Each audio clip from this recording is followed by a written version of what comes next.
Pak Karno pun kaget. Waduh, ini namanya nipu orang, Cak. Gimana ini? Kata Pak Karno ya. Dan Pak Karno pun mempertanyakan, ini yang dosa siapa nanti? Saya yang nyuruh lelang peci atau Anang yang lakuin? Ya, Cak Arus pun menjawab, itu sih kan yang punya ide atau akal-akalan kan Anang, Bung. Jadi yang dosa ya Anang lah pasti.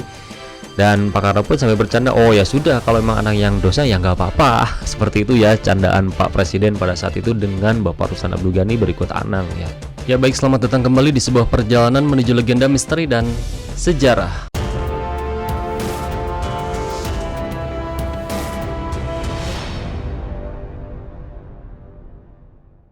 Baik, assalamualaikum warahmatullahi wabarakatuh. Sampurasun, apa kabar teman-teman semua? Semoga kita semua selalu dalam keadaan baik ya teman-teman.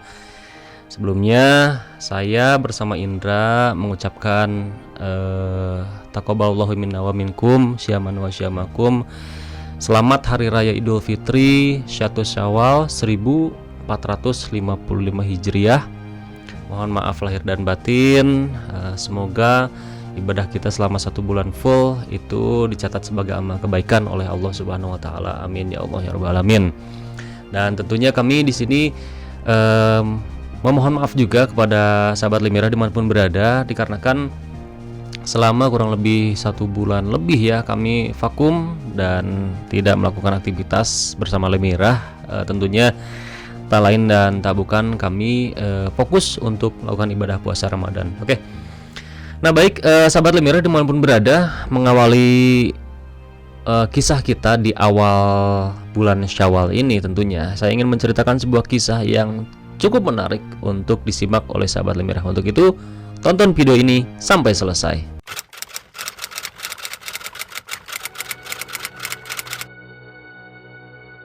Jadi ini merupakan kisah dari Bapak Presiden Soekarno. Kisah ini menceritakan tentang bagaimana proses Pak Karno pada saat itu yang hendak membayar zakat fitrah, namun beliau tidak memiliki uang. Kisah ini berawal sekitar tahun 1950-an ke sana ya. Jadi pada saat itu menjelang Idul Fitri, Pak Karno pada saat itu sedang bersama atau bertemu dengan Bapak Ruslan Abdul Ghani. Bapak Ruslan Abdul Ghani ini merupakan Menteri Luar Negeri Indonesia pada saat itu teman-teman. Pak Karno menyampaikan kepada Bapak Ruslan Abdul Ghani bahwa beliau tidak memiliki uang. Pak Karno mengatakan, "Cak, coba kamu telepon Thoyib, bilang kalau saya tidak punya uang." Cak Rus itu adalah panggilan akrab Bapak Ruslan Abdul Ghani. Jadi beliau sering dipanggil Cak Rus ya teman-teman. Nah lanjut. Nah, siapakah sosok Thoyib yang dimaksud oleh Pak Karno? Sosok Thoyib ini adalah Anang Thoyib yang merupakan pada saat itu adalah pemilik sebuah perusahaan peci terbesar di Gresik ya teman-teman. Yang tak lain dan tak bukan merupakan keponakan dari Bapak Ruslan Abdul Ghani. Dan di mana Pak Karno mengenal Bapak Anang Thoyib ini?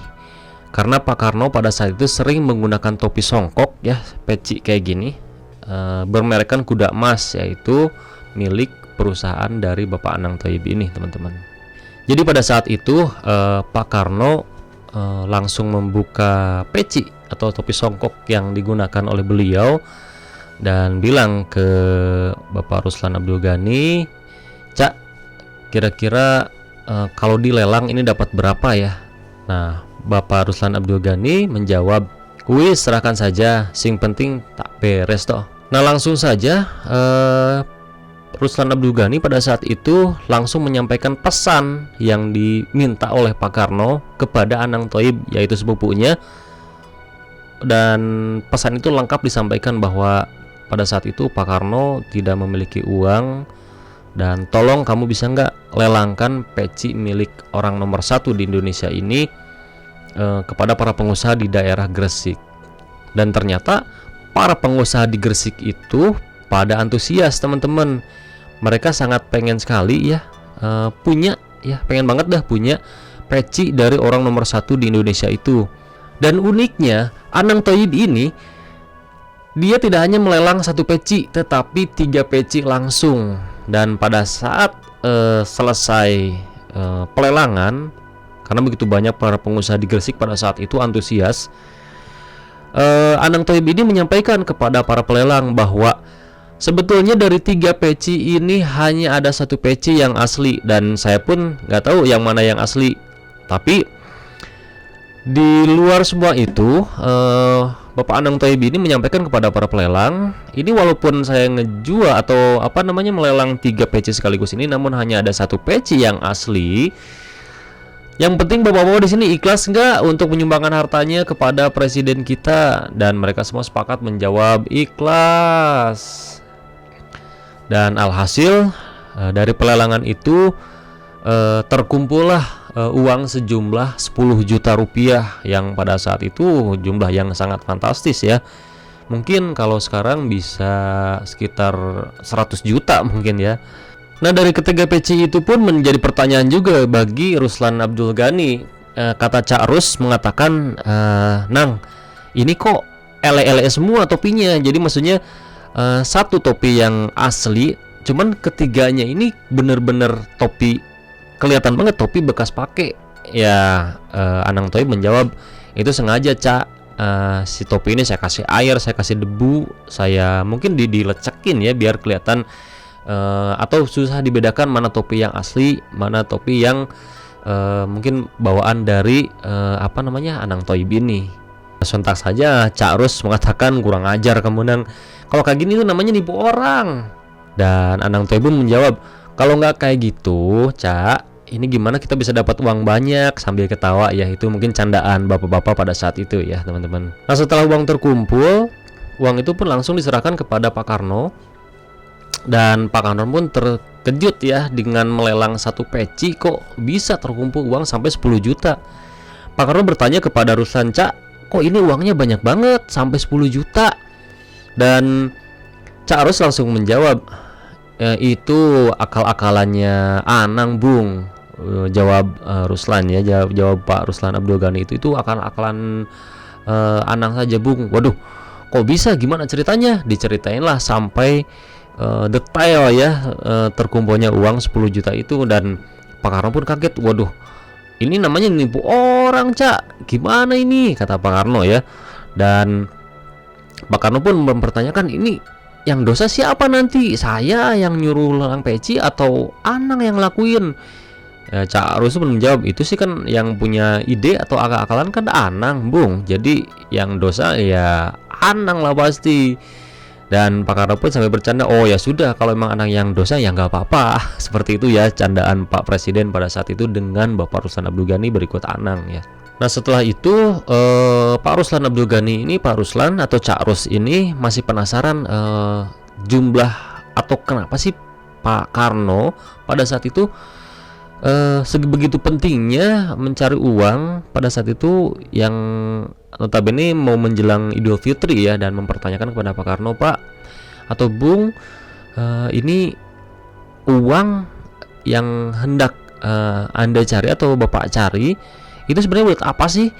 Dan Pak Karno pun langsung menjawab, ini buat bayar zakat fitrah Cak, gitu ya, buat bayar zakat fitrah. Oh, langsung aja kaget ya, kok oh ya sudah. Dan Pak Karno pun langsung meminta kepada Cak Rus untuk membagikan zakat fitrah ini ke orang-orang miskin di sekitar makam Sunan Giri di daerah Gresik.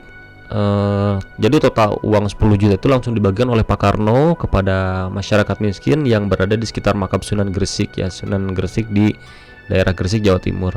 Nah, kembali Cak Rus ini mempertanyakan kepada Pak Karno, Pak atau Bung, mungkin mereka pada saat itu panggilan akrabnya Bung Karno itu benar-benar untuk orang-orang terdekatnya itu Bung ya, Pak atau Bung, satu pertanyaan lagi mungkin, kenapa uang zakat fitrah ini kekeh ya untuk disebarkannya itu di daerah makam Sunan Gresik? Kenapa tuh Pak, atau kenapa tuh Bung? Jadi Pak Karno itu berpendapat bahwa Sunan Gresik itu adalah wali Allah yang di mata Pak Karno itu benar-benar sosok yang nasionalis ya teman-teman. Nah, Cak Rus langsung berangkatlah menuju ke makam Sunan Gresik yang berada di Jawa Timur dan langsung menyampaikan amanat dari Pak Karno, uang yang digunakan untuk membayar zakat fitrah ini kepada masyarakat miskin di sekitar makam tersebut. Bapak-bapak, ibu-ibu, semua ini adalah amanat dari Bapak Presiden Soekarno untuk beliau membayar zakatnya yang akan saya sampaikan langsung kepada bapak-bapak, ibu-ibu yang ada di sini. Dan sontak saja semua masyarakat yang ada di sekitar makam Sunan Gresik itu mengucapkan rasa syukur, alhamdulillah dan terima kasih kepada Pak Karno langsung melalui Bapak Cak Rus ya, Bapak Ruslan Abdul Ghani ini. Nah, untuk informasi sahabat Lemira dimanapun berada, jadi Pak Karno atau Presiden Soekarno itu mulai mengenakan peci atau songkok ya ini sekitar tahun 1921 pada saat beliau sedang ada di Bandung ya, waktu itu masih di Bandung. Jadi dari tahun 1921 Pak Karno mulai mengenakan topi songkok ini. Tujuannya untuk apa? Yaitu untuk berbaur dan benar-benar menyatu dengan rakyat atau masyarakat yang pada saat itu memang masyarakat lokal sudah menggunakan topi songkok seperti ini. Jadi kata Pak Karno, alangkah bodohnya seseorang yang ingin memimpin rakyat tapi tidak mau terjun dan menjatuhkan diri dengan rakyat. Luar biasa ya kalimat Pak Karno. Jadi pada saat itu Pak Karno sudah menggunakan topi songkok dari tahun 21 itu untuk benar-benar berbaur dengan masyarakat Indonesia pada saat itu teman-teman. Baik, mungkin itu saja sepenggal kisah menarik ya, kisah singkat yang menurut saya luar biasa, di mana di penghujung Ramadan menjelang Idul Fitri, menjelang hari raya, pada saat itu ternyata ada sebuah sejarah mengenai pelelangan peci Pak Karno yang bernilai fantastis ya, sekitar 10 juta mungkin, kalau dirupiahkan saat ini 100 juta mungkin ya. Baik, nah itu dia teman-teman, terima kasih kepada sahabat Lemira dimanapun berada yang sudah menyaksikan video ini dari awal sampai selesai. Tak lupa support terus, dukung terus kami yang insya Allah kita akan mulai jalan lagi, kita akan mulai geber lagi Lemira ya teman-teman. Sekali lagi kami ucapkan terima kasih, hatur nuhun. Jangan lupa support terus Lemira. Yang menyukai video ini silakan tekan tombol like-nya, atau yang mempunyai kisah lain tentang pelelangan peci ini yang lebih lengkap, tulis langsung di kolom komentar ya teman-teman. Itu saja, saya Ferdi, di belakang kamera ada Indra. Ikuti terus perjalanan kami di sebuah perjalanan menuju legenda misteri dan sejarah Lemira.